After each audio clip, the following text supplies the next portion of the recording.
Hello friends, તો સ્વાગત છે તમારું સ્વાદની સફરમાં। તો આજે આપણે બનાવીશું ચીકુનું જ્યુસ। આ ચીકુનું જ્યુસ નાના હોય કે મોટા હોય બધાને ખૂબ જ પસંદ આવે છે। આ જ્યુસ આપણી હેલ્થ માટે પણ ખૂબ સારું હોય છે। જો ચેનલ પર નવા હોય તો સબસ્ક્રાઈબ કરવાનું ભૂલતા નહીં। બાજુમાં આપેલ બેલ આઇકન દબાવો જેથી વિડીયોની નોટિફિકેશન સૌથી પહેલાં મળે। ચલો સ્ટાર્ટ કરીએ। તો તેના માટે અહીંયા 3 નંગ જેટલા આપણે ચીકુ લઈશું। ચીકુ આપણે અહીંયા પાકા અને સારી ક્વોલિટીના લેવાના છે।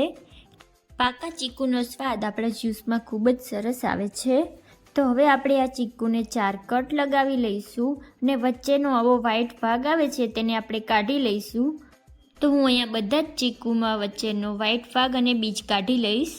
તો તમે જોઈ શકો છો કે મેં અહીંયા બધા જ ચીકુ કટ કરી લીધા છે। હવે આપણે એક ચમચી લઈશું અને તેના દ્વારા આપણે ચીકુની છાલને અલગ કરીશું। તો તમે જોઈ શકો છો કે કેટલી સહેલાઈથી છાલ નીકળી ગઈ છે।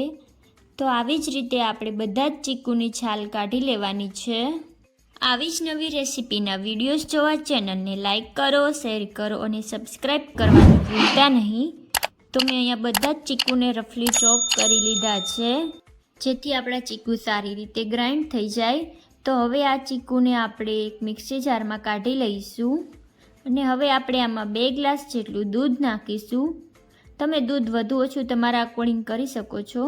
2 ચમચી ખાંડ નાખીશું। જો તમને વધારે ગળ્યું પસંદ હોય તો ખાંડ વધુ નાખવાની।